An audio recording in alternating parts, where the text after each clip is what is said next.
Voilà, bonjour à tous et à toutes et nous sommes très heureux de voir tant de personnes en ligne. Je m'appelle Naomi Björkshin et je suis la directrice exécutive de Harm Reduction International et je donc vous rejoins depuis Melbourne ce soir. Donc, voilà, Harm Reduction International suit le paysage financier depuis plus de 50 ans jusqu'à ce stade. Et nous savons aussi que pour assurer d'avoir des services qui en ont besoin aux personnes qui en ont besoin, il faut vraiment comprendre ce que cela veut dire de financer les services. Et donc, il s'agit de 57 milliards de dollars avec un accent renouvelé sur les communautés. Mais bien sûr, nous n'avons pas atteint cette cible et il est critique d'avoir cette conversation pour savoir comment nous pouvons réduire les risques. Euh, donc, lorsque nous avons publié notre dernière cartographie, nous avons fait face ou repris les différentes crises. Donc, tout d'abord, il nous faut optimiser et maximiser les flux de financement actuels. Donc, il s'agit d'assurer que le financement du Fonds mondial soit disponible et soit mis à disposition aussi. Donc, il nous faut de la collaboration et donc de la solidarité entre les groupes pour obtenir un certain financement pour un service. La deuxième chose que nous soulignons, c'est l'importance des plans de transition. Il faut que notre accent sur le moyen terme soit accordé à la mobilisation des ressources et donc c'est quelque chose sur lequel nous travaillons avec les partenaires pour pouvoir réduire les risques au long terme. Troisièmement, nous avons aussi parlé d'un environnement particulièrement hostile et dans certains contextes de crise, pardon, il va falloir toujours continuer à pouvoir fournir des financements. Nous devons nous accueillons ici aujourd'hui plusieurs personnes qui comprennent aussi les contextes de crise également. Donc, notre quatrième voie pour réduire les risques, c'est d'avoir de nouvelles idées. Où se situent les nouveaux financements? Où sont les nouvelles sources de financement? Est-ce que nous pouvons rediriger les sources de financement et exiger une redevabilité accrue pour améliorer les résultats sur le plan de la santé pour les communautés?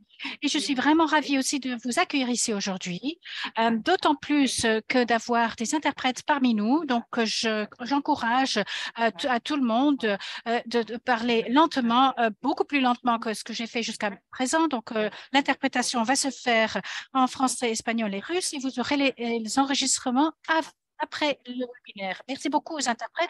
En ce qui concerne donc les règles, bien sûr, nous accueillons, nous vous invitons de passer des commentaires. Donc, mettez vos commentaires, vos questions donc, dans la boîte à discussion et nous allons répondre aux questions pendant la session questions-réponses. Donc, je voudrais maintenant passer la parole à l'équipe qui est dirigée par Catherine Cook, qui est la responsable du financement durable au sein de Harm Reduction International.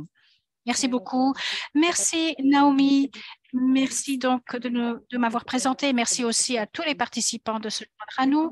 Alors, nous avons un excellent panel d'intervenants aujourd'hui qui vont nous présenter leurs perspectives sur la reconstitution et pour pouvoir réduire les risques au sein de ce cycle du NMF 4. Mais avant de présenter le panel, je voudrais vous donner un peu le contexte sur le financement de Harm Reduction International qui va par la suite donc continuer à passer sur ou partir sur la discussion, ouvrir la discussion. Alors, les interventions pour Harm Reduction International donc, étaient dirigées donc, pour hépatite C et qui peut sauver les vies. Et non seulement du point de vue de la réduction des risques, mais il y a aussi des directives de l'OMS et des Nations Unies. Mais l'année 2021, donc, cette stratégie du SIDA de 2020 jusqu'à 2026 souligne le besoin et de redoubler les efforts pour pouvoir mettre à l'échelle les programmes de réduction des risques par rapport aux personnes qui s'injectent les drogues. Donc, par contre, le financement est particulièrement faible. Il y a un programme particulier en place et aussi pour des personnes qui s'injectent les drogues, mais bien d'autres Bien d'autres pays n'ont pas encore de programme disponible pour réduire les risques et ne sont pas non plus disponibles dans les prisons. Alors, la semaine dernière, ONU-SIDA, bien que les populations clés représentent donc 70% des cas, seulement 3% est alloué au programme des populations clés. Donc, en ce qui concerne le financement pour la réduction des risques, en fait, et c'est donc une lacune de 60 ou 95% du niveau requis et 130 millions donc il s'agit ici de 5% du niveau nécessaire et qui est estimé par le ONU-SIDA pour avoir une réponse appropriée. Donc il s'agit aussi de la réduction mais qui est bien donc en deçà des besoins.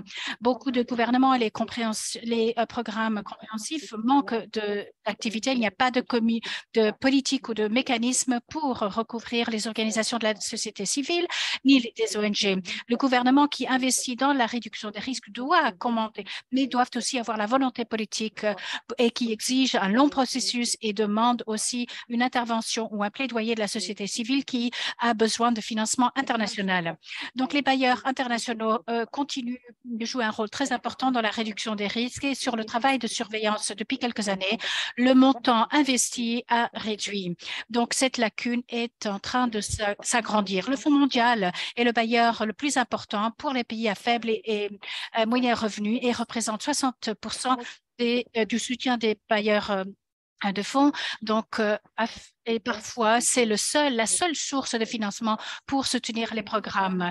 Mais c'est aussi une source rare pour le plaidoyer, le travail en matière de réforme légale ou juridique et il s'agit ici donc d'investissement catalytique. Étant donné la dépendance du Fonds mondial, il s'agit d'une reconstitution du financement et malgré avoir donc relevé ou levé 57 milliards de dollars, la cible n'a pas été atteinte. Et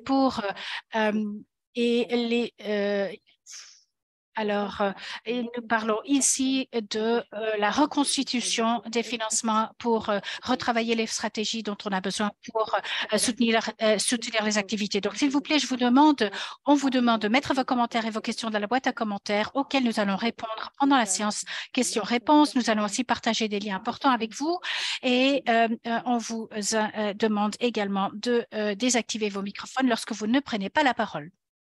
Voilà, je vais m'arrêter de partager mon écran et nous allons souhaiter la bienvenue à Monsieur Montgomery, qui travaille sur les questions de VIH, de tuberculose et de santé mondiale pendant plus de 20 ans dans des contextes canadiens et internationaux. Son travail est ancré dans la société civile et dans la politique et le plaidoyer en matière de santé mondiale, en mettant l'accent sur les questions d'équité en matière de santé, de droits de l'homme et de programmation. Elle est ancien membre du conseil d'administration de la délégation des ONG des pays développés, ancien président du groupe des exécutants. À vous la parole, Robin. On vous entend très bien. Merci beaucoup. Alors voilà, merci beaucoup Naomi, merci aussi beaucoup Catherine, un réel plaisir pour moi d'être parmi vous avec aujourd'hui et merci aussi à RHI d'avoir organisé ce webinaire. Donc pendant les quelques diapos, ce que je vais faire aujourd'hui, c'est de souligner en fait les opportunités pour réduire les risques et pour les autres amis qui sont bien sûr en ligne avec nous vont combler les lacunes. Pendant les 7 prochaines minutes, je vais vous donner quelques détails pour vous donner le contexte par rapport à la 7e reconstitution, après quoi je vais parler des possibilités de réduction des effets négatifs ou des risques. Et à la fin, je vais donc vous poser quelques questions restantes et reprendre les réflexions qui ont été reprises aussi des entretiens pendant les entretiens qui ont été menés par Matahari. Diapo suivante, s'il vous plaît. Donc voilà, ceci n'est pas une nouvelle diapo, n'est-ce pas? Donc en fait, elle vous montre clairement la nouvelle stratégie par rapport à la contribution ou aux objectifs de contribution. Donc il s'agit ici de systèmes résilients qui a été développé pour comprendre les soins axés sur la personne, et nous voyons aussi la prévention et la préparation présentée aux risques ou aux pandémies. Et comme nous passons par NMF4 et les différents modules et les différents cadres et documents, etc., alors il s'agit bien sûr de notre SSH. Et donc, dans le cadre du NM4, il s'agit aussi du suivi des cycles. Et on voit également au sein de la stratégie qu'il y a un accent renouvelé sur l'équité de la santé, l'égalité homme-femme et la durabilité. Donc, tout cela, bien sûr, va ressortir aussi pendant le reste du webinaire. Tout cela nous aidera à donc réaliser nos objectifs, c'est-à-dire d'aider les pays à réaliser leurs objectifs nationaux en vertu de la stratégie mondiale du VIH-Sida. Alors, comme on l'a entendu aussi, la reconstitution est venue, bien sûr, il y a quelques semaines et qui s'est levée à environ 13 milliards de dollars, alors que 418 millions ont été alloués aux investissements catalytiques. Et dans ces investissements catalytiques, il s'agit ici du VIH pour les initiatives stratégiques, l'engagement ou l'implication des communautés, etc. Mais en fait, la plus grande partie devrait être portée sur les 13 milliards de dollars qui devraient être à l'intention des pays. Mais lorsqu'on compare cela avec la 6e reconstitution et ce qui avait été alloué aux différents pays en vertu de cette 6e reconstitution, nous voyons maintenant qu'en fait, il s'agit qu'il y a une augmentation de 3,5%. Donc, bien sûr, c'est une somme très, très importante qui a été levée, et ceci est grâce à notre excellent travail de plaidoyer en tant que partenariat, mais tout comme Naomi et Kat l'ont dit, c'est-à-dire que nous n'avons pas atteint les 18 milliards et il nous faut plus de ressources du Fonds mondial. Donc, je ne peux ressouligner ou mettre en exergue en fait les activités pleinement financées. Donc, étant donné les différentes pressions économiques et financières dans le reste du monde, avec une inflation accrue et aussi des taux de change extrêmement difficiles, cela veut dire que bien que nous ayons donc une augmentation de 3,5% sur le plan des allocations au pays, en fait, on voit en fait un aplatissement des allocations au pays. Cela veut dire que plus que jamais, nous devons assurer que chaque investissement a le plus grand impact. Et nous savons aussi que des données depuis des années nous montrent que la réduction des risques est très efficace sur le plan des coûts. Et cela ne marche pas uniquement pour le VIH, mais aussi pour d'autres maladies, y compris la tuberculose. Diapo suivante. Alors, diapo encore, diapo suivante. Qu'est-ce que nous avons ici? Donc, il s'agit ici d'un calendrier qui est utile pour nous orienter par le processus de demande de financement auprès du Fonds mondial. Donc, maintenant, nous sommes dans l'année 2022. Le point plutôt jaune représente le processus de reconduction, reconstitution plutôt, et bleu, bien sûr, est bien important pour le plaidoyer. Et nous constatons aussi que dans le dernier trimestre de 2022 ne veut pas dire que le matériel de demande auprès du NM4 a déjà commencé en juillet. Et en fait, Daniel va en reparler dans quelques instants, mais que même les nouvelles ressources ont été mises à disposition concernant les populations en prison. Donc, vérifiez le site web parce qu'il y a des tas de ressources qui sont affichées ou mises à disposition sur le site web. Le Fonds mondial a aussi commencé une série de webinaires et propose aussi des modules d'apprentissage électronique. Je vais mettre le lien les liens dans la boîte à commentaires dans quelques instants. Nous voyons aussi qu'à la fin de 2022, il y aura donc des lettres d'allocation mises à disposition à la fin de ce mois. Et puis, il y a une période fenêtre jusqu'au 20 mars, donc pendant les 3 mois à venir, si vous voulez, donc jusqu'en 20 mars 2023. Et ensuite, c'est jusqu'au 9 mai, pardon, et en août. Et puis, la quatrième possibilité ira jusqu'à la fin de l'année. Diapo suivante. Donc, les opportunités pour la communauté et la société civile pour catalyser le changement positif au sein des allocations de pays. Et c'est là aussi où nous trouvons, n'est-ce pas, la majorité de notre financement pour les interventions pour la communauté et la société civile. Mais c'est au niveau de l'allocation de pays qu'il faut apporter ou mettre un accent particulier. Donc, il faut un financement particulier qui doit être ajouté aux allocations pays et être repris dans les documents de demande. Donc, ici, je voulais vous parler donc, de quelques éléments. Dans ce cadre modulaire RSSH, alors il y aura différentes opportunités pour les communautés et la société civile de contracter ou de conclure des contrats sociaux. Il y aura également donc des processus séparés aux processus de pays, mais qui doivent en fait se retrouver. Et le calendrier CR10 a été développé depuis la réunion du Conseil en novembre dernier et qui met un accent particulier sur les interventions communautaires dans ce mécanisme de financement. Ensuite, le deuxième élément porte sur l'essentiel du programme, c'est-à-dire qu'il s'agit d'interventions basées sur les données probantes qui nous permettent d'atteindre les objectifs non seulement au sein de la stratégie du Fonds mondial, mais aussi dans la stratégie mondiale du VIH concernant l'hépatite virale et les IST et le VIH. Alors, le formulaire de demande des demandeurs comment ils vont avancer leur pays dans la mise en œuvre de ce qu'on appelle l'essentiel du programme. Et il y a 6 essentiels de programme qui portent sur la prévention du VIH.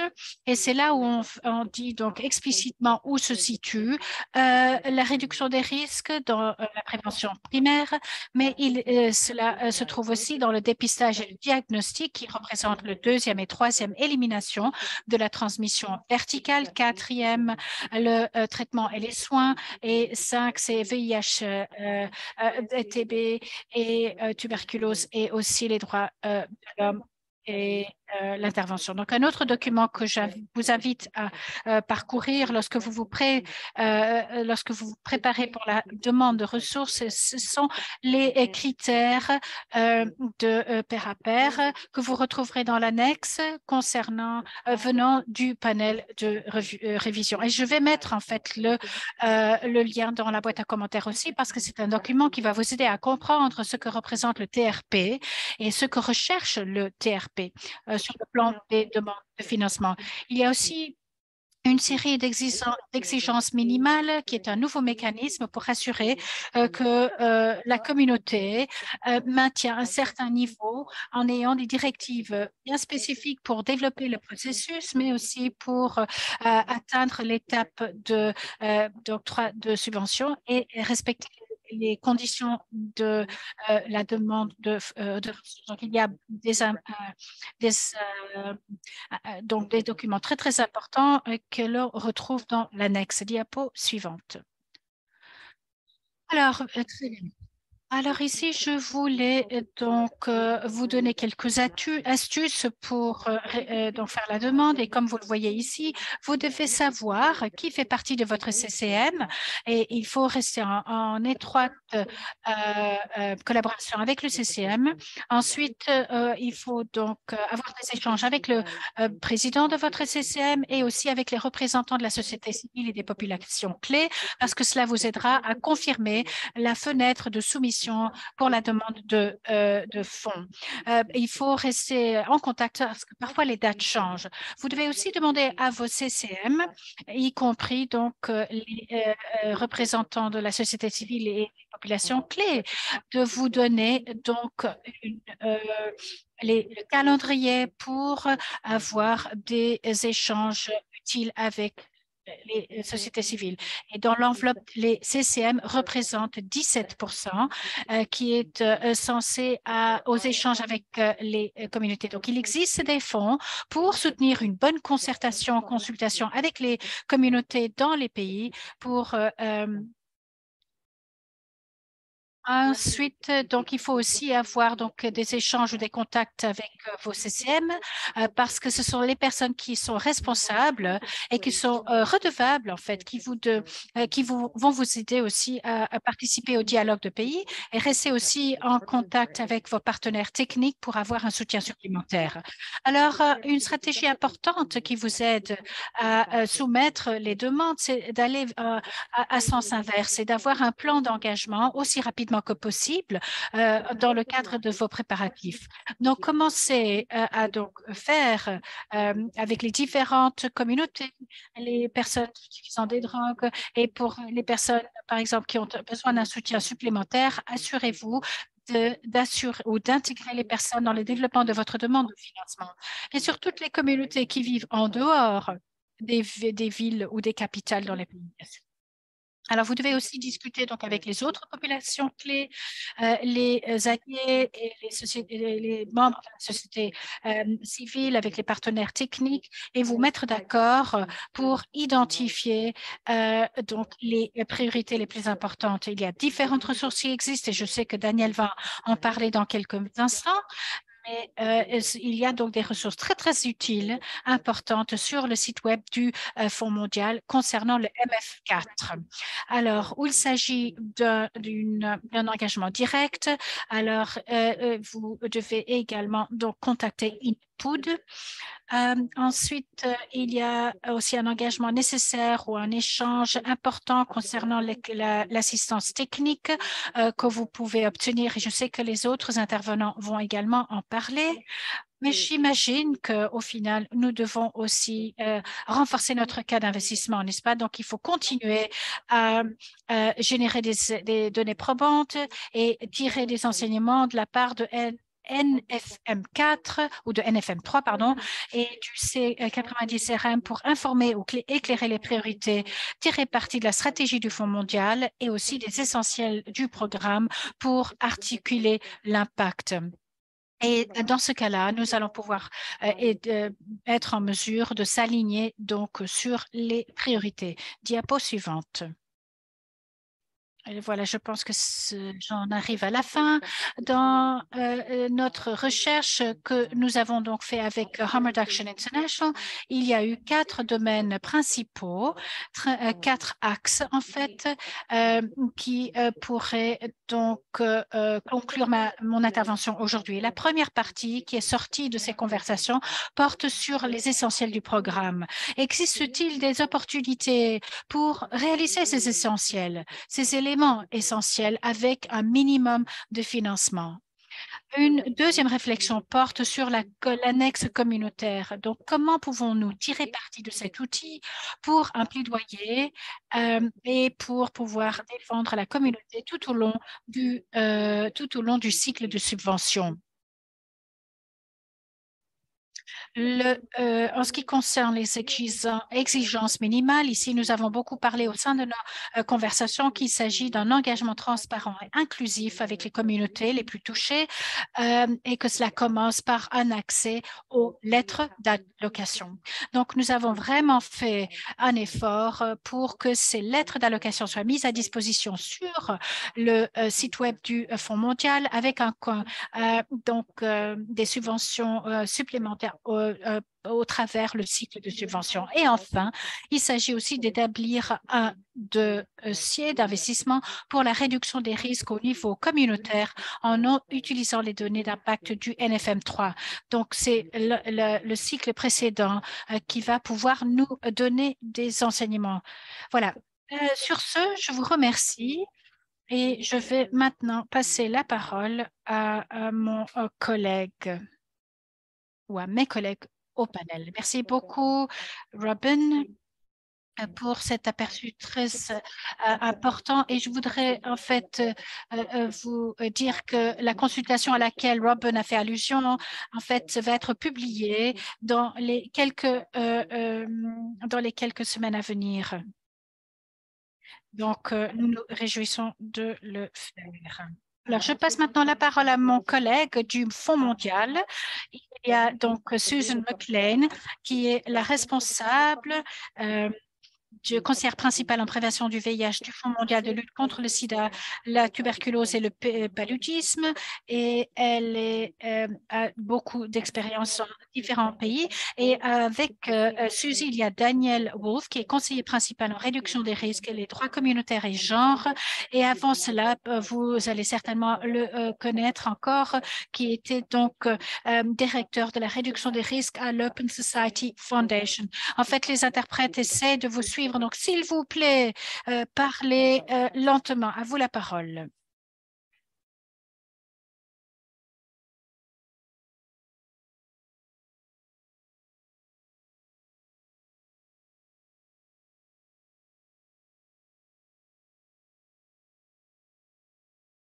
Mon collègue Daniel qui se rejoint à moi, je vais afficher mes diapositives dans quelques minutes. Je voudrais d'entrée de jeu remercier HRI pour m'avoir associé à ce débat. Je dis également à mes collègues que je suis ravi de les voir ici. Je vois également qu'il y a des anciens collègues. Daniel aura déjà é- é- évoqué des opportunités de prévention du VIH, de réduction des risques en même temps. Je voudrais vous donner un détail. On ne parle plus de NMO4 car le cycle en question n'existe pas. Le prochain cycle, en fait, sera le septième dans la série. Est-ce que vous pouvez saluer avant qu'on puisse afficher des diapositives? Je crois que je prendrai la parole un peu plus tard. Dois de vous dire quelque chose pour entrer en matière.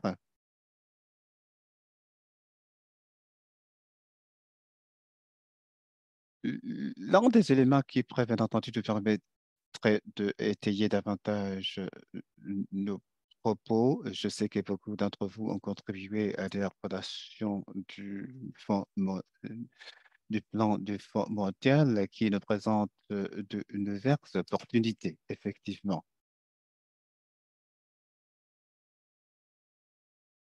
Il y a des opportunités qui se dégagent de la stratégie et je signale en même temps que la stratégie exige qu'on fasse un beaucoup plus.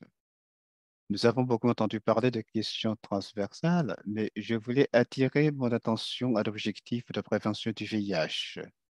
Il s'agit, dans un premier temps, de procéder, bien entendu, de faire en sorte qu'on puisse combler l'écart de financement et de couverture.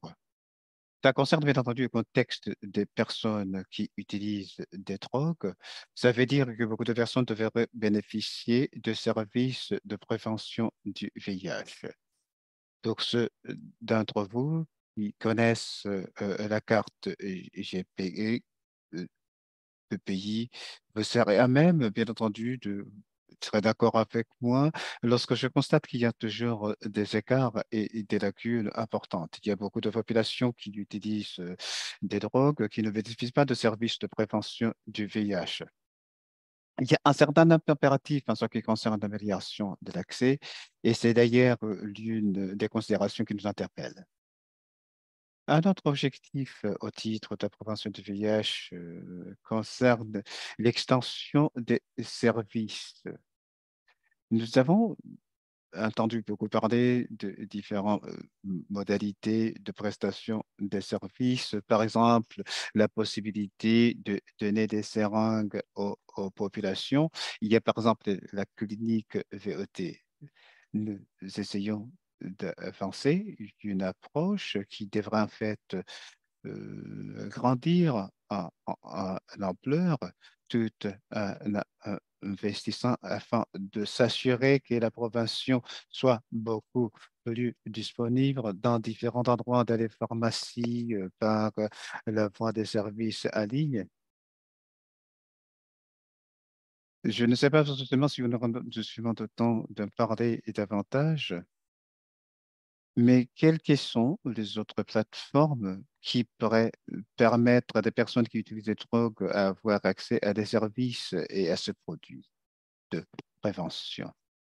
Et de voir en faisant cela, d'un quelle manière les plateformes à disposition peuvent atteindre davantage de personnes.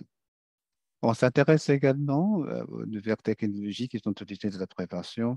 On s'intéresse particulièrement à l'autodépistage, notamment des opportunités qui se dégagent à la matière pour des personnes qui utilisent des, euh, des drogues,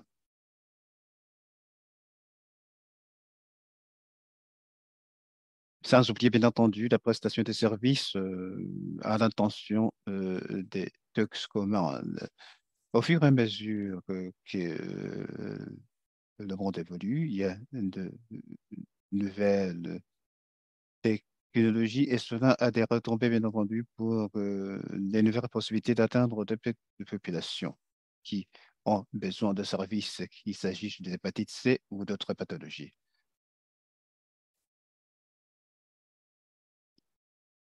Il existe beaucoup d'éléments qui se dégagent de la stratégie, des instruments et des outils qui sont les uns aussi importants que les autres. Ça concerne bien entendu tout le travail qui concerne le travail sur les droits humains et la participation, bien entendu, des communautés.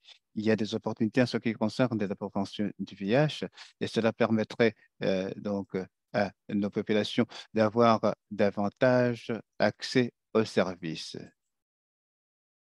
Comme on l'a déjà indiqué, il se dégage certainement des opportunités qui est difficile pour faire avancer dans notre travail dans tous ces domaines du VIH, du traitement et bien entendu de la promotion des droits de l'homme.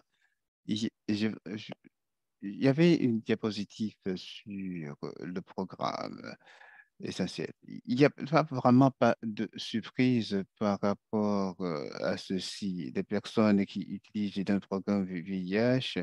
Nous avons également un programme qui s'intéressent, en fait, qui utilisent des drogues qui doivent bénéficier des services liés à la réduction des risques. Tout cela est intuitif, car nous savons bien certainement que beaucoup de personnes n'ont pas accès à ces programmes. Euh, Nous tenons donc à dire ici que voici les subassements. Il faut faire en sorte qu'il y ait des services de prévention, il faut que ces dernières soient garanties. Et cela fait partie de notre dialogue avec les dialogues donc menés au niveau de différents pays. Dans certains cas, les ressources internes vont être utilisées et dans d'autres cas, bien entendu, ce financement sera pris en charge par le gouvernement des États-Unis. Là où les éléments fondamentaux ne sont pas en place, il faut en fait, il convient justement de se demander quel est le plan à mettre en place pour pouvoir mener à bien des programmes essentiels, notamment le programme qui s'adresse à la réduction des risques, aussi bien que celui qui porte sur le renforcement des droits de l'homme. Il faut donc qu'il y ait des outils qui nous permettent d'avoir des éléments essentiels en place, notamment ce qui concerne la réduction des risques auprès des personnes qui utilisent des stupéfiants.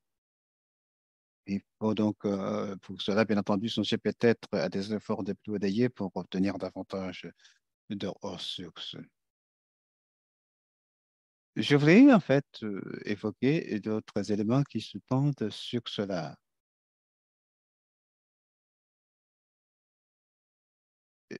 On a connu, bien entendu, un exercice de reconstitution de ressources du fonds qui ont été couronnées de succès. Nous sommes aux prises avec un certain nombre de réalités car on a besoin d'une gamme de ressources et tout cela a des retombées, bien entendu, pour la conduite des programmes visant à promouvoir, bien entendu, la réduction des risques. Nous ne savons pas justement combien de ressources seront employées à la prévention du VIH et quelles en seront les priorités. Nous pouvons travailler de l'hypothèse qu'il n'y aura pas de ressources sanctuarisées pour la réduction des risques. Or, c'est une réalité importante avec laquelle nous allons devoir composer en allant de l'avant. Il y a la question de l'efficacité, car on se trouve dans une situation où on doit atteindre davantage de population avec le peu de ressources à notre disposition.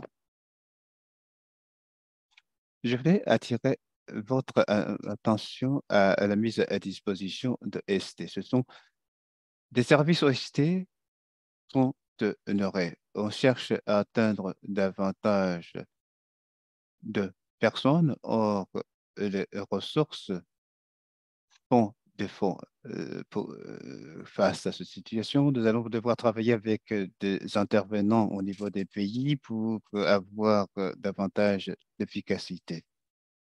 Par exemple, en Ukraine, à raison de la guerre, la station des services OHT s'est vue réduire et cela a entraîné un prix assez lourd en ce qui concerne la perte de vie humaine.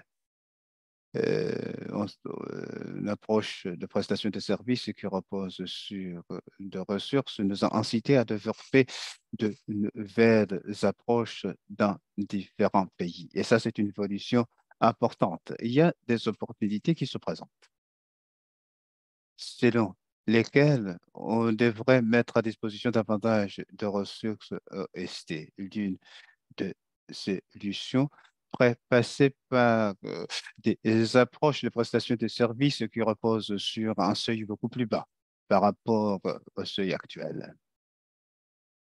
Est-ce que tout le monde m'entend? Est-ce que vous pouvez voir mon écran également? Je serai bref car je sais que le temps nous est compté. Nous allons, bien entendu, partager les 4 diapositives sur les vulnérabilités. Comme le disaient les deux intervenants qui ont pris la parole avant, la réduction des risques constitue désormais une considération importante. Cela veut dire que tous les pays sont appelés à faire l'état à ce qui concerne la réalisation des objectifs.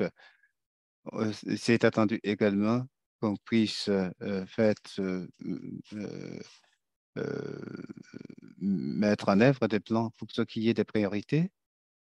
Ça concerne bien entendu la planification, des thérapies de substitution et autres. Je voulais souligner cela car dans beaucoup de pays, la réduction des risques ne figure pas comme étant prioritaire. Pour ce qui concerne la NFM4, il y a un cadre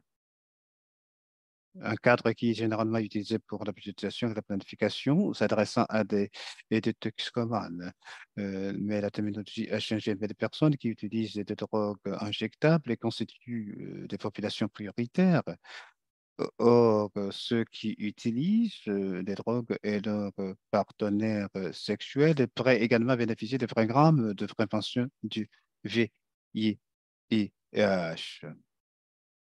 Je sais que c'est une question qui est évoquée assez souvent. On reviendra là-dessus d'ailleurs le moment venu.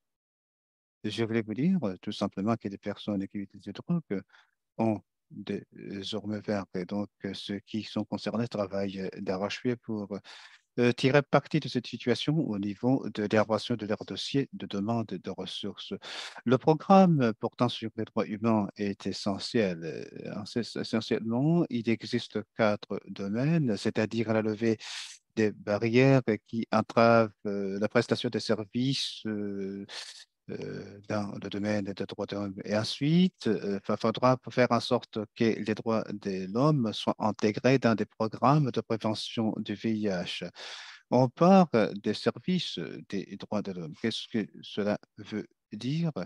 Lorsqu'il s'agit bien entendu d'un centre qui met à disposition des seringues des personnes qui sont également atteintes du VIH.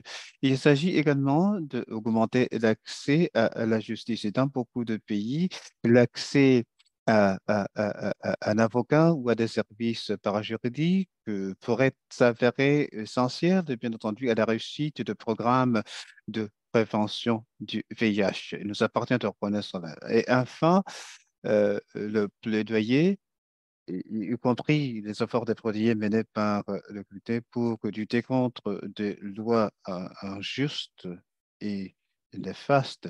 Alors, tous ces éléments sont importants. L'idée, c'est de faire en sorte que les pays puissent faire mettre en exergue tous ces éléments dans leur dossier, assorti bien entendu des plans connexes. Ensuite, je voulais souligner quelque chose de très important. Nous avons eu beaucoup d'échanges, notamment en ce qui concerne bien entendu le soutien pour partenaires de fonds monétaires à faveur du VIH et d'autres types de traitements. Les orientations sont claires. Désormais, ceux qui utilisent des drogues injectables ont besoin de traitements contre l'hépatite et d'autres pathologies. Il faudra peut-être renforcer l'argumentaire épidémique en vue d'investissement. Je vais en fait m'assurer que tout cela puisse être pris en compte au niveau de l'évaluation des dossiers de ressources. Je voudrais peut-être en finir avec cet exposé. Je voudrais peut-être rebondir sur ce que Suzy disait. En ce qui concerne le renforcement de l'argumentaire et d'établir le lien entre le leadership communautaire et la protection des droits résultats en matière de VIH. Et je vous dis cela, bien entendu, avec beaucoup de respect et de considération. Face à une situation de ressources limitées et compte tenu, bien entendu, de besoin, bien entendu, de la reconstitution pour combler des lacunes, on ne peut pas changer tout simplement. Il, il nous incombe de rappeler à ceux qui sont concernés au niveau de CCM des liens et des raisons pour lesquelles ces éléments sont très importants au niveau programmatique. Par exemple, si vous êtes en raison de personnes qui utilisent des stupéfiants dans un pays, au lieu de dire que nous sommes une population clé, il faut que nous puissions nous faire entendre, vous pouvez, par exemple, vous trouvez une situation où vous aurez des seringues non approvées. Vous pouvez également avoir de programmes sur le terrain où les populations seraient un peu enclines à participer. Il faut donc avoir des programmes qui fonctionnent. Et lorsqu'on parle des questions telles que les bavures policières ou le harcèlement par la police, ce ne sont pas tout simplement, bien entendu, des violations des droits humains, mais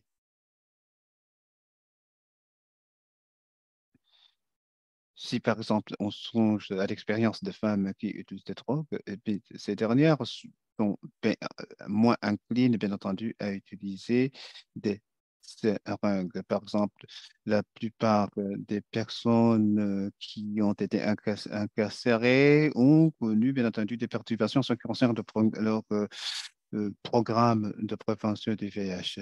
Le SUDI a évoqué l'ESTI, où le coût honoraire est associé à cela, et cela par rapport, bien entendu, à d'autres interventions. Cela est imputable, fait que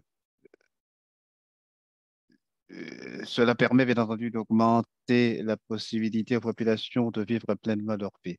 Donc, en allant dans l'avant, chaque fois que vous allez formuler des argumentaires en faveur de la participation des populations, et je vous demande d'établir le lien avec les résultats obtenus en matière de lutte contre du VIH. Les donateurs du Fonds mondial s'intéresse à cela et aimerait savoir justement dans quelle mesure les solutions que vous proposez vont contribuer à la réduction de la prévalence du VIH.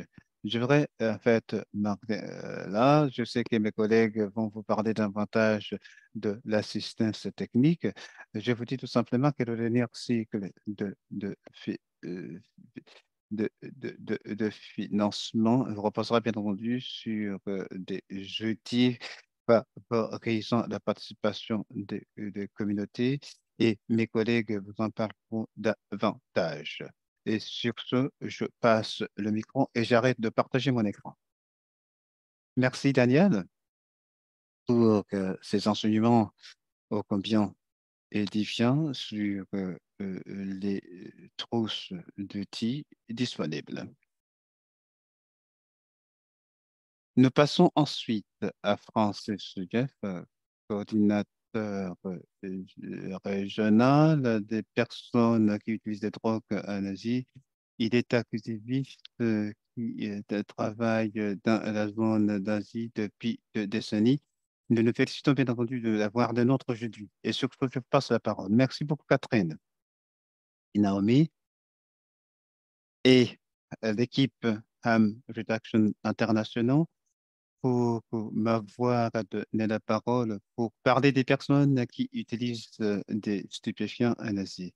Le Fonds mondial est la source la plus importante de financement pour la région d'Asie. Alors qu'il y a trop peu de pays qui ont commencé à investir dans des ripostes visant la réduction des risques, la plupart des pays asiatiques faisant partie de la catégorie revenus moyens et intermédiaires bénéficient de ce programme. Dans la région d'Asie-Pacifique, on a des communautés qui ont en fait de preuves en ce qui concerne des interventions qui ont sauvé des vies et qui ont démontré des modèles communautaires qui ont connu de succès. Nous avons joué un rôle primordial en ce qui concerne des services axés sur la communauté et c'est cela qui a permis que la communauté, bien entendu, de ces personnes à la traîne. Le financement du Fonds mondial est une source assez essentielle pour les efforts de plaidoyer dans la réduction des risques pour accompagner les réponses à l'Asie. La stratégie nouvelle du Fonds mondial insiste bien entendu sur des réponses portées par les communautés. Le fond cycle de financement constitue une opportunité importante pour accompagner le leadership communautaire dans tous les niveaux, c'est-à-dire régional, national et autres. En tant que réseau régional de personnes qui utilisent les drogues, tous les efforts de plaidoyer sont portés par les personnes qui utilisent les drogues elles-mêmes. Nous faisons en sorte que des services axés sur les populations puissent être en fait assurés à toutes les populations. Les efforts de plaidoyer sont orientés pour créer des des postes menés par les communautés et on vise bien entendu à réaliser des objectifs 10-10-10. Nous appelons au gouvernement de mettre en place des politiques qui ne visent particulièrement. Nous mettons l'accent sur la mise en œuvre des politiques et des politiques qui permettent, bien entendu, d'enrayer la stigmatisation, la discrimination et des décisions qui portent sur nos vies. Nous devions être au centre de toutes les décisions et ça se rappelant que rien ne peut se faire sans nous. Notre expérience de mise en œuvre en Asie montrait clairement que il y a des pays qui ne sont pas bien entendu disposés à l'application, préparer l'application des personnes qui utilisent des drogues. Et de ce fait, nous ne sommes pas suffisamment représentés au niveau du CCN. Il n'y a que trop peu de pays, en Asie de l'Est, le Bangladesh, l'Inde et le Népal, ont une représentation sur le niveau. Il n'y a pas très longtemps, le Fonds mondial avait mis en œuvre un projet sur les populations clés KPRA, qui visait bien entendu la participation de tous les réseaux. Il y a eu des recherches de 3 ans sur la qualité des mécanismes dans le domaine des services VIH. Il y a eu une étude qui a été menée pour apprécier la qualité de la réduction des risques, y compris bien entendu des services VIH, et le niveau de satisfaction des utilisateurs. Et cela a culminé dans une étude, mais tout cela n'a pas été exploité par le Fonds mondial. Dans le, le cadre du projet sur la population clé, la recherche a été faite, mais cela n'a pas eu de suite en matière de plaidoyer. Il n'y a pas en fait beaucoup de pays qui appuient le Fonds mondial, notamment en ce qui concerne la réduction des risques. Les pays qui bénéficient de financement de la part du Fonds mondial ne s'intéressent pas particulièrement à des personnes qui utilisent des drogues injectables. Il est évident que les stupéfiants sont utilisés abondamment parmi les populations clés. Or, il n'existe pas de mécanisme, bien entendu, pour aborder la question pour ces groupes. ATS et PS, en fait, ont connu une augmentation dans la région asiatique, ce qui vient, bien entendu, complexifier des menaces qui pèsent sur les droits humains. Dans la région, il y a trop peu d'engagement. En ce qui concerne la mise en œuvre de services de réduction des risques qui pourraient contribuer bien entendu à la réduction du VIH parmi les populations qui utilisent des drogues injectables. Il y a eu des études qui ont été commanditées par la Fonds mondial pour générer, bien entendu, des données sur les ripostes communautaires. Mais malheureusement, il n'y a pas eu suffisamment de recommandations qui concernent des actions à prendre. Une sur trois, en fait, il n'y a qu'une femme sur 5 qui a accès au traitement. Les femmes qui utilisent des drogues injectables font davantage face au risque de contraction du VIH. Et alors, il faut qu'il y ait des services de réduction de risques qui soient conçus particulièrement pour les femmes. On a été en passe, bien entendu, d'examiner la possibilité de créer des partenariats avec d'autres pays en mettant l'accent, bien entendu, sur la surveillance communautaire. Mais la reconstitution de ce fonds a été estimée à 3 milliards de dollars américains qui peut avoir un impact sur l'affectation de nouveaux dons.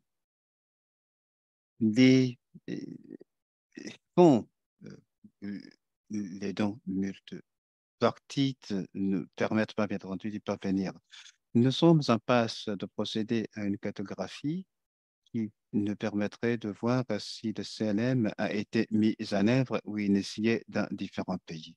La plupart du travail dans les pays se fait et les propositions doivent être justifiées, y compris bien entendu le rôle de réseau régional où le travail de CLM ne se poursuit pas.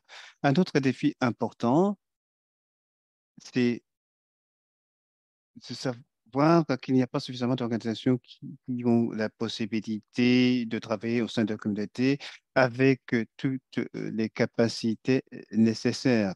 Donc, et compte tenu que les capacités manquent, cette organisation ne sont pas considérée. L'utilisation des drogues est criminalisée, pénalisée dans beaucoup de pays Le soutien de la part des agences de financement telles que le Fonds mondial et de partenaires techniques, en fait, ne sont pas pris en compte. Le modèle de Fonds mondial est un modèle qui peut, en fait, renforcer la marginalisation des populations au cours de l'affectation et l'hierarchisation des fonds. On se félicite que le programme qui était proposé par le EMS met l'accent sur la population clé. Pour nous, cela constitue une opportunité d'accorder une priorité particulière à la réduction des risques pour renforcer, bien entendu, les interventions auprès de populations qui utilisent cette drogue.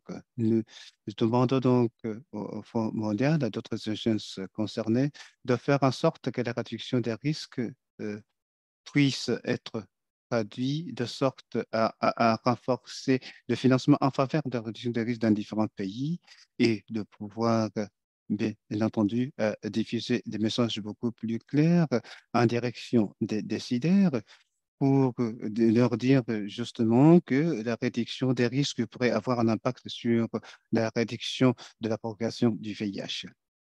Il faudrait donc collaborer avec nous pour mettre en place un cadre de politique pour des personnes qui utilisent des drogues, pour renforcer des capacités et des réseaux régionaux et pour accompagner la mise en place de mécanismes qui permettraient de s'assurer que les leaders communautaires puissent être associés à l'évaluation et d'autres processus de planification des différents programmes. Et j'en ai fini et je vous remercie.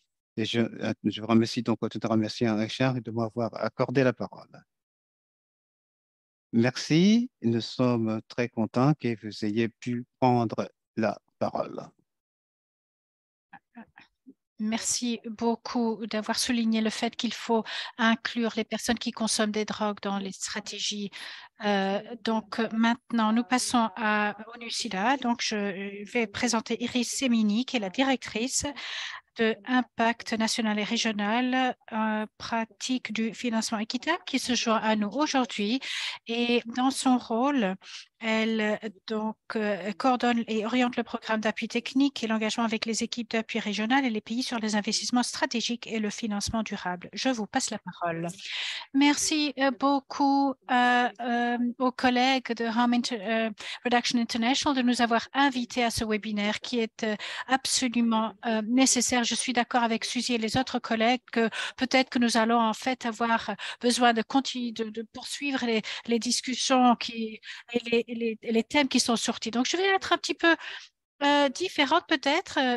Je voulais en fait vous présenter les priorités, les idées, les suggestions pour pouvoir soutenir les programmes de réduction des risques efficaces dans le cycle du Fonds mondial, mais aussi en reprenant plutôt donc le contexte plus large, comme vous l'avez dit déjà. Et la deuxième chose que je voulais souligner concernant donc l'appui technique qui a été mis à disposition au niveau régional et national pour dans le domaine de l'application ou de la demande des subventions. Donc la première chose à soulever, c'est que vous avez tous vu le rapport d'ONU-SIDA qui a été lancé. La situation de financement en fait, est à court de 8 milliards de dollars et en fait qui manque pour réaliser la cible. Et cette lacune ou ce manque ou écart de financement est encore plus important pour les populations clés. Et c'est une situation encore beaucoup plus précaire parce que 60 à 70% de nouvelles infections se situent chez les populations clés et leurs partenaires sexuels. Mais en fait, l'écart de financement est encore beaucoup plus important pour atteindre les personnes qui en ont besoin. Donc, ONU-SIDA a estimé que pour réaliser les besoins de financement pour les programmes, il faut une augmentation de 25% d'ici 2025.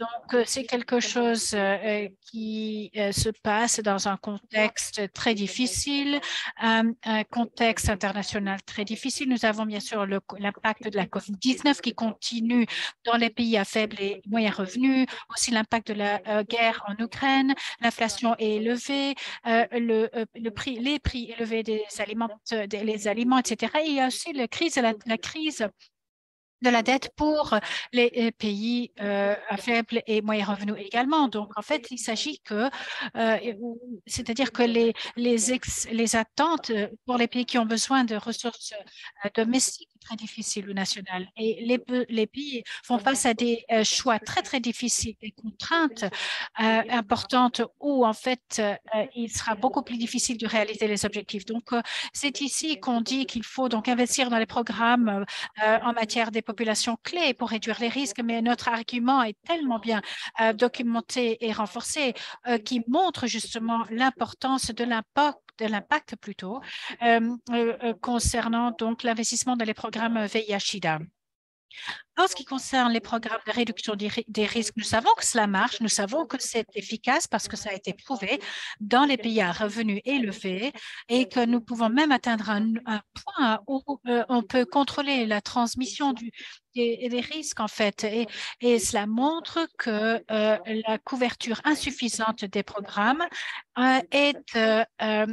joue un rôle contraire et donc c'est qu'il y a des interventions qui ne sont pas mises à l'échelle et il y a eu donc une réduction dans les pays. Nous avons les méthodes, les outils, mais nous n'avons pas l'échelle.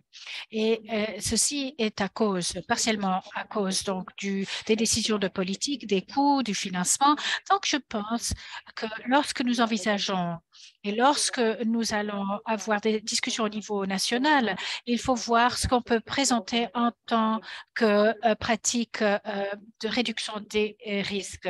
Et il faut garder à l'esprit qu'il faut avoir une approche holistique, avoir une combinaison des pratiques qui nous offrira le plus d'impact, non seulement par les ressources du Fonds mondial, mais aussi au niveau national.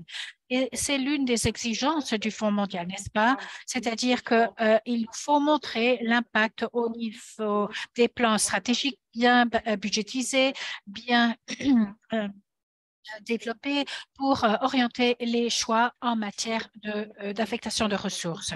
Donc, lorsqu'il faut investir et avoir des ensembles de pratiques pour réduire les nouvelles infections au VIH, les arguments existent. Les infections au VIH sont celles qui sont en déclin par rapport aux nouvelles mais en fait, c'est encore bien en deçà de réaliser nos ambitions. Donc, comment est-ce que nous pouvons donc montrer les impacts sur la réduction des impacts et des infections au VIH, pardon, et ceci est extrêmement important. Donc, il existe des outils et un soutien technique aussi dans les pays. Les réseaux sont en place, tout comme l'impact de modélisation et l'utilisation des méthodes budgétaires à jour aussi. Le deuxième point, c'est qu'il faut présenter un argument économique. Et dans la situation budgétaire actuelle, nous devons dire ou expliquer les coûts de chaque nouvelle infection au VIH que nous ne sommes pas en mesure de contrôler, c'est-à-dire la personne qui est infectée. Mais d'autre part, on sait aussi que pour chaque nouvelle infection, en fait, le coût moyen peut aller de 5 à 500 $. Il ne s'agit pas ici uniquement de réduction des risques, mais c'est pour toutes les nouvelles infections au VIH. Donc, si on peut présenter ces arguments, alors cela pourra justement justifier le cas où on veut atteindre les personnes qui prennent les décisions en matière de budget.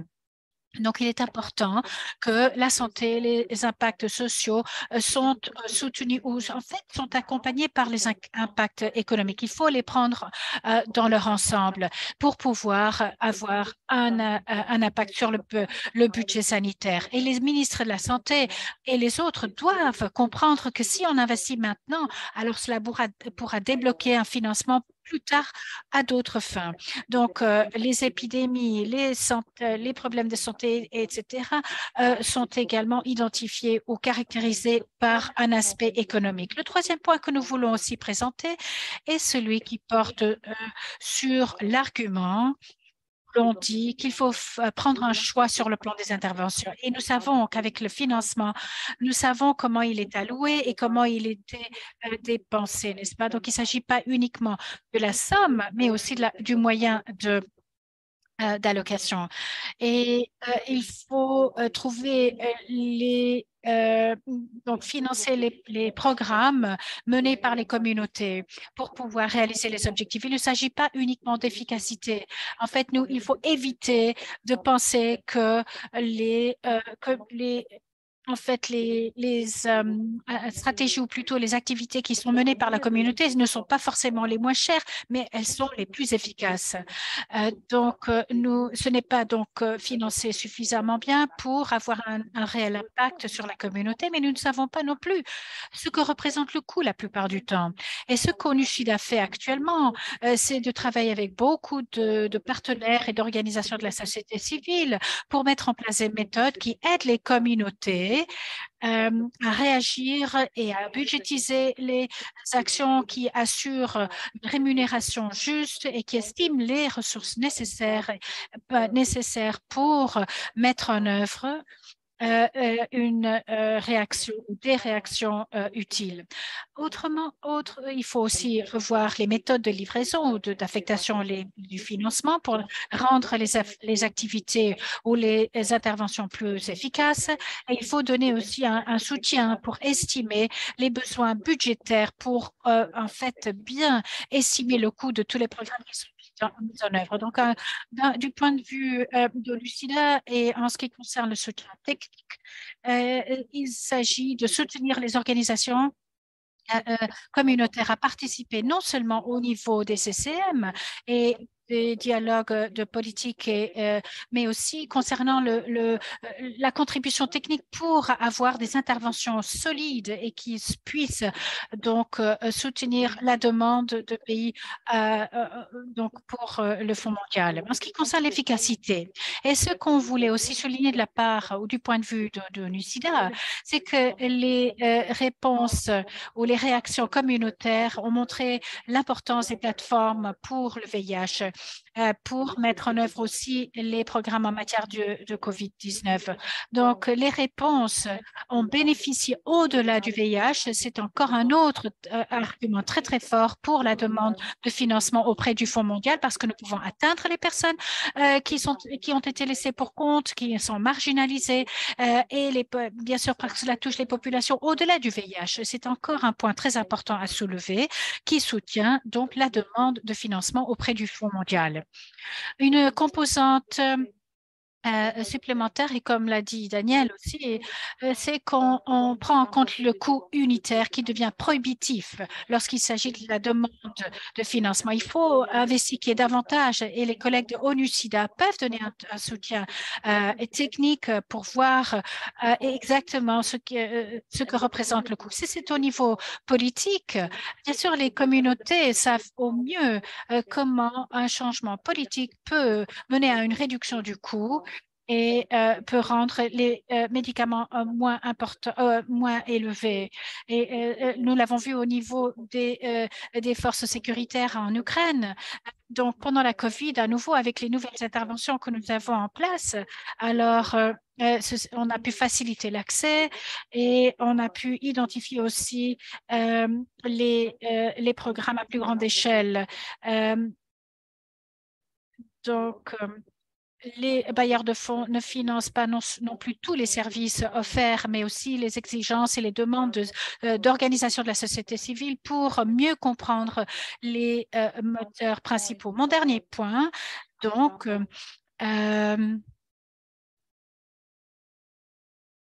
alors, pour permettre aux organisations de la société civile de changer les réglementations et les lois et de changer la pénalisation, n'est-ce pas? Parce qu'il s'agit non seulement d'un appui et d'aborder la question de l'inégalité, qu'il s'agisse de professionnels de sexe ou d'autres populations. En fait, il s'agit de suppression plus élevée et donc avoir les données probantes qui soutiennent l'argument pour réduire les barrières ou les obstacles qui sont aussi importants pour ONU-SIDA et les programmes des droits humains jouent un rôle important.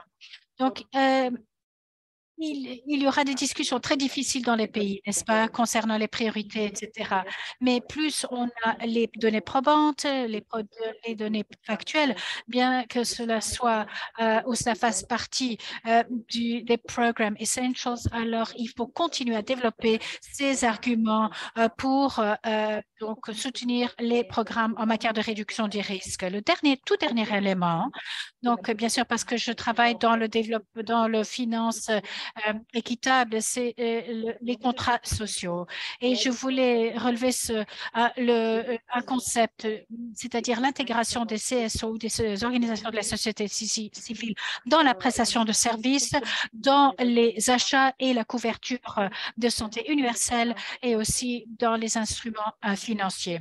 Donc, les réponses des organisations de la société civile vont recevoir un financement public et sont partenaires du système de santé, mais peuvent aussi avoir accès à d'autres financements sans les mettre en danger, en fait. Donc, ils peuvent avoir accès à la mobilisation d'autres ressources et que, en fait, les ressources publiques ne sont pas les seules, et surtout lorsqu'il y a des économies politiques qui ne permettent pas ce genre de financement.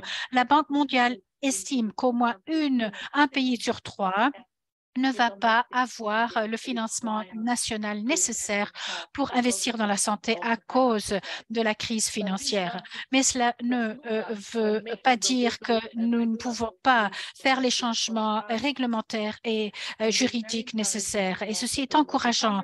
Il est encourageant, en fait, de noter que les exigences pour le renforcement de système reconnaissent et que les pays ont besoin donc de mettre en place des contrats sociaux. Donc, c'est une autre occasion pour nous. Nous savons que c'est un processus qui prend beaucoup de temps, mais que cela n'arrive pas du jour au lendemain. Donc c'est une opportunité. Du point de vue d'ONU-SIDA, alors beaucoup d'entre vous le savent, que l'ONU-SIDA soutient des mécanismes et qui sont proactifs et fournissent un soutien technique aux pays pour développer ou pour remplir les formulaires de demande de fonds et les bureaux de pays représentent les plateformes pour soutenir donc la participation euh,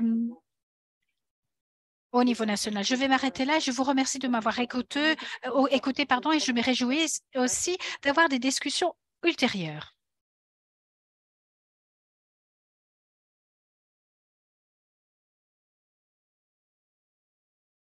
Merci beaucoup. Il est évident qu'en ces webinaire ne suffit pas, bien entendu, pour développer toutes ces questions.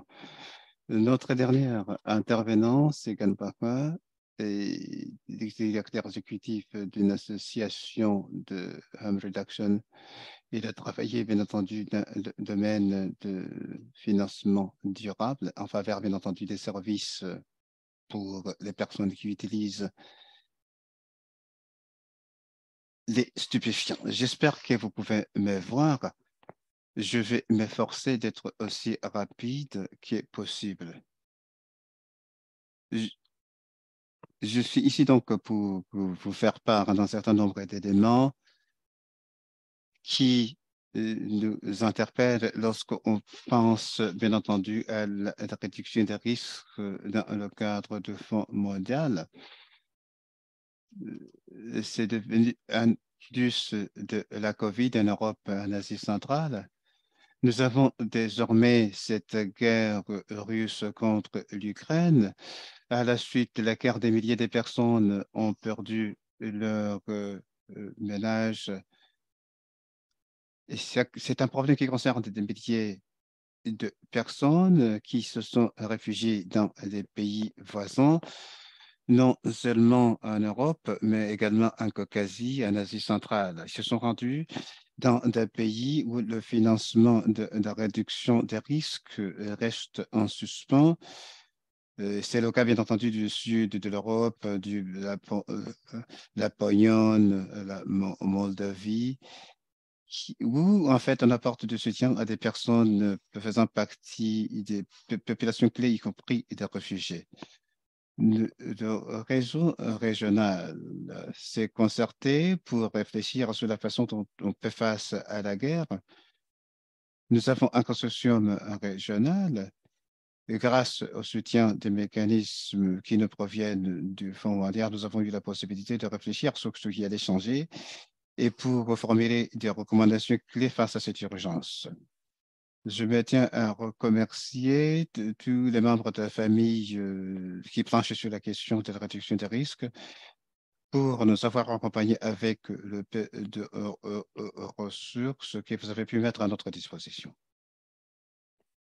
Cette crise montre clairement l'importance de la réponse d'urgence provenant du Fonds mondial, notamment ce qui concerne l'approvisionnement et de soutien également qu'on peut porter à des populations clés, notamment ce qui concerne la réduction des risques.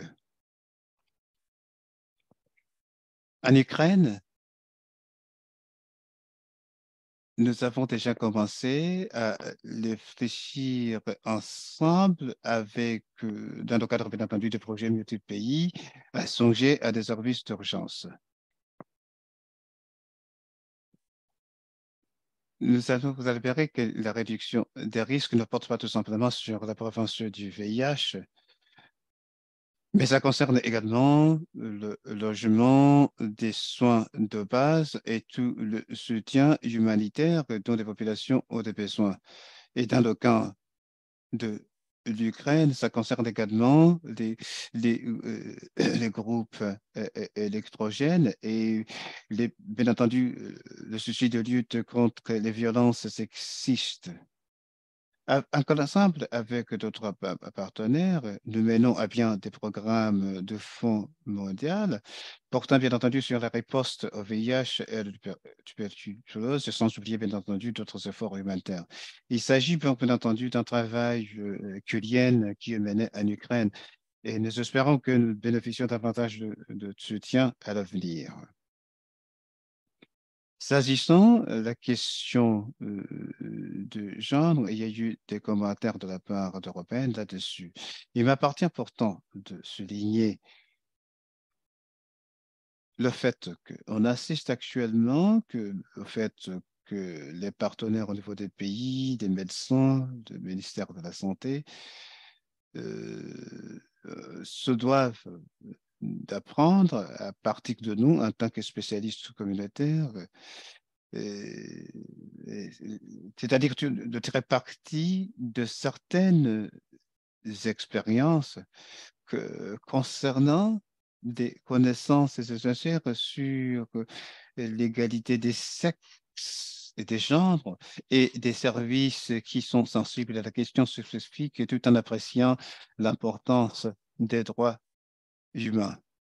Ils avons de stratégies, mais le problème, c'est que ces dernières n'ont jamais été au centre des politiques. Des communautés internationales et, et les réseaux régionales nous apportent des connaissances et des expertises techniques.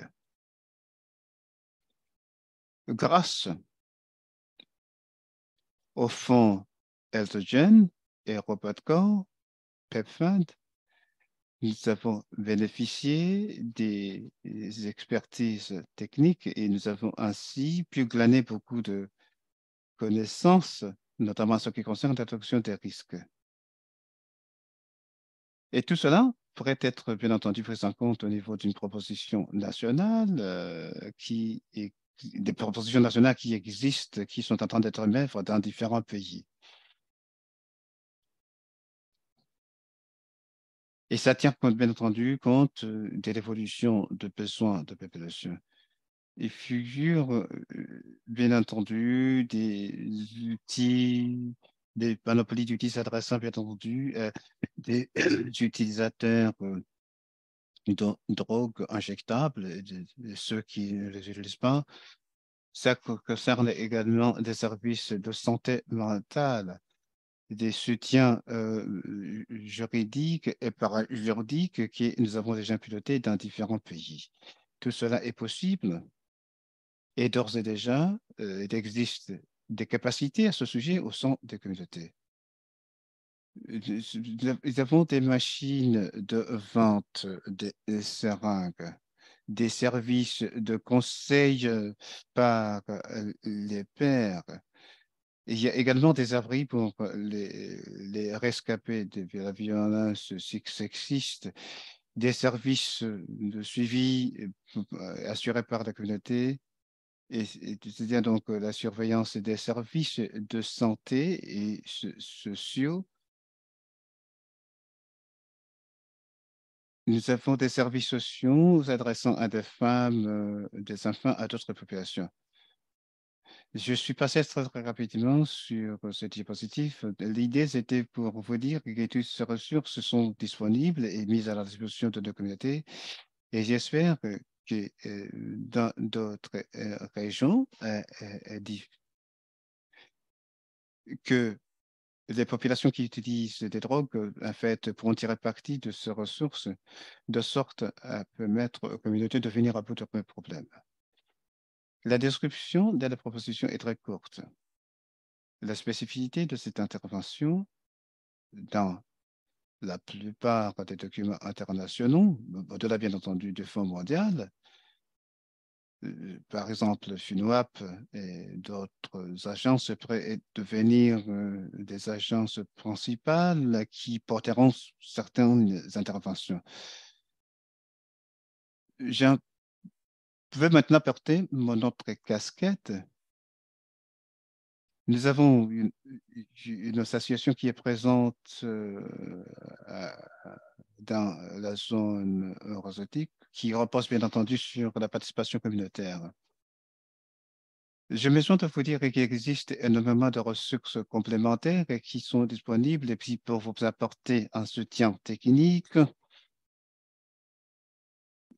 COG, concerne bien entendu les droits communautaires et le lien entre ces dernières et le genre.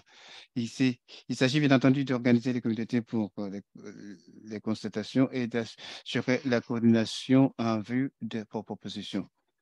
Les communautés donc demandent des soutiens nécessaires pour obtenir bien entendu des consultants qui sont susceptibles de vous permettre de formuler une proposition dans un langage qui convient.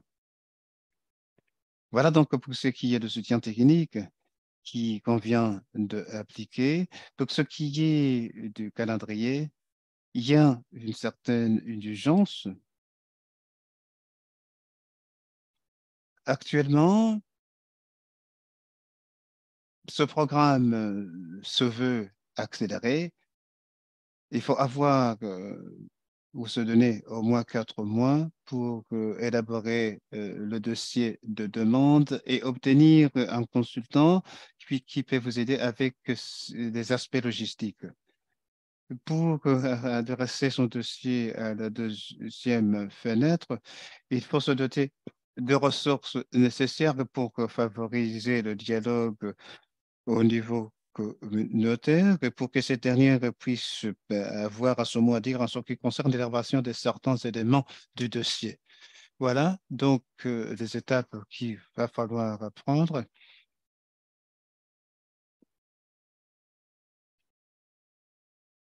Et on peut montrer justement comment formuler la demande. Et dans le cas de notre plateforme,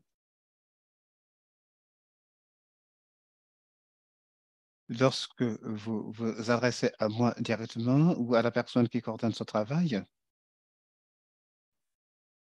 vous allez obtenir du soutien qui vous permettra de formuler cette demande en vue de son accélération éventuelle. Tout cela est à votre disposition et nous faisons de notre meilleur pour associer les communautés dans l'ensemble des étapes de ce processus. Et sur ce, je vous remercie. Merci, c'est intéressant de voir justement comment tout cela fonctionne. Nous avons dépassé le temps qui nous a été imparti. Je crois qu'on va reporter le volet questions-réponses au prochain webinaire. Vous nous aviez en fait accepté de nous partager une introduction rapide sur l'outil. Est-ce que vous êtes prêts? Merci beaucoup, Kat. Il est excellent vraiment de voir autant d'amis et de collègues provenant des quatre coins du monde. Il y a d'autres donataires, il y a Tom, Olga, Robert Kefan, pour ne citer que quelques exemples. C'est excellent. Merci beaucoup à Cheraï pour nous avoir réunis dans le cadre de cet événement. Chai et beaucoup de partenaires et d'autres communautés qui planchent sur le VIH ont encouragé le Fonds mondial depuis des années à élargir l'éligibilité vers l'élimination de l'hépatite comme élément important. Donneur et Suzy y a fait allusion.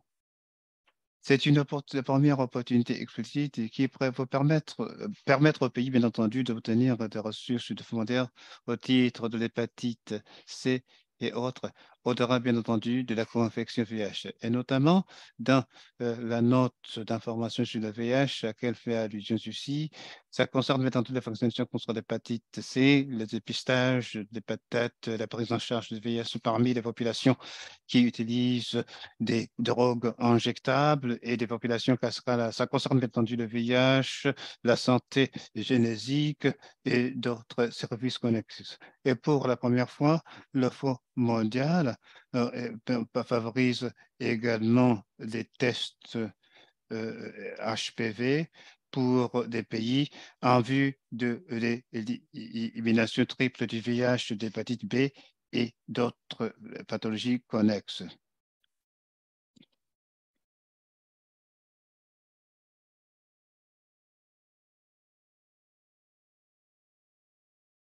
Donc, les programmes et combinés avec les services à l'hépatite, en fait, sont très essentiels et peuvent apporter une différence énorme pour les personnes qui consomment des drogues et les prisonniers, mais seulement si les pays donnent une priorité et mettent cela dans leur demande de financement. Et je voudrais demander au Maschala qui est le responsable de pays en Inde et qui transitionne maintenant pour devenir le directeur associé du programme mondial pour l'hépatite avec les responsabilités importantes concernant les populations clés et vulnérables et qui a été développé par Chai en consultation avec d'autres partenaires pour aider les pays à faire du plaidoyer et inclure l'hépatite ou l'investissement dans l'hépatite, dans les programmes. Je vous passe la période, Umesh. J'espère que vous m'entendez. On vous entend. Merci. Oui, je vois que nous sommes à court de temps, donc je vais être bref. Ces opportunités concernant les services en matière de réduction des risques, y compris l'expansion des services à l'hépatite B et C, ne peuvent se matérialiser si les pays peuvent en fait saisir cette occasion et mieux comprendre en fait cette aide. Donc Chai et avec son hôte et les partenaires, nous avons pensé développer une boîte à outils qui est un ensemble de ressources pour aider les pays non seulement et les régions à comprendre ces opportunités, à en tirer parti, mais aussi en l'utilisant, qui sera disponible donc cette boîte à outils dans quelques semaines, qui propose beaucoup de ressources qui peuvent servir, qui vous explique le processus de demande de financement, qui explique les nuances, comment tel ou tel pays et telle ou telle organisation donc réagit concernant les exigences, etc. Et la création aussi de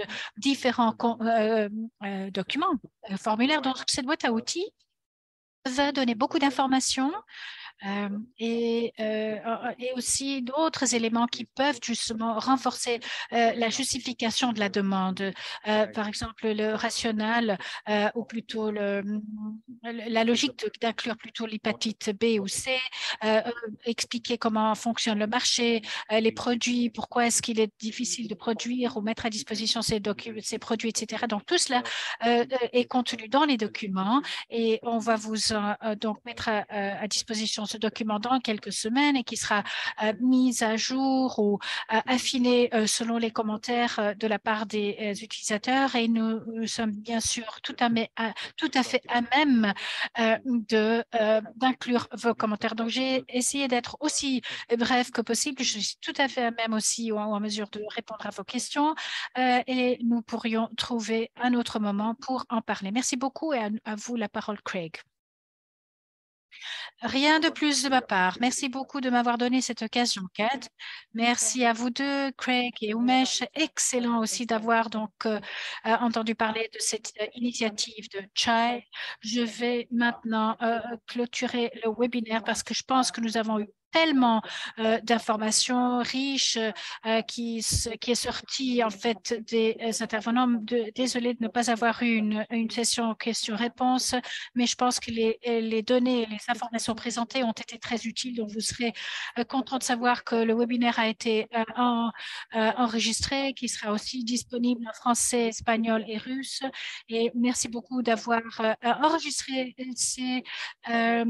ces enregistrements ou ces interventions. Merci aussi aux interprètes et merci aux intervenants et aux collègues. Merci beaucoup de vous être joints à nous et nous allons certainement organiser plus de webinaires à cet égard et je suis sûre que vous allez entendre parler de nous très bientôt. Merci beaucoup.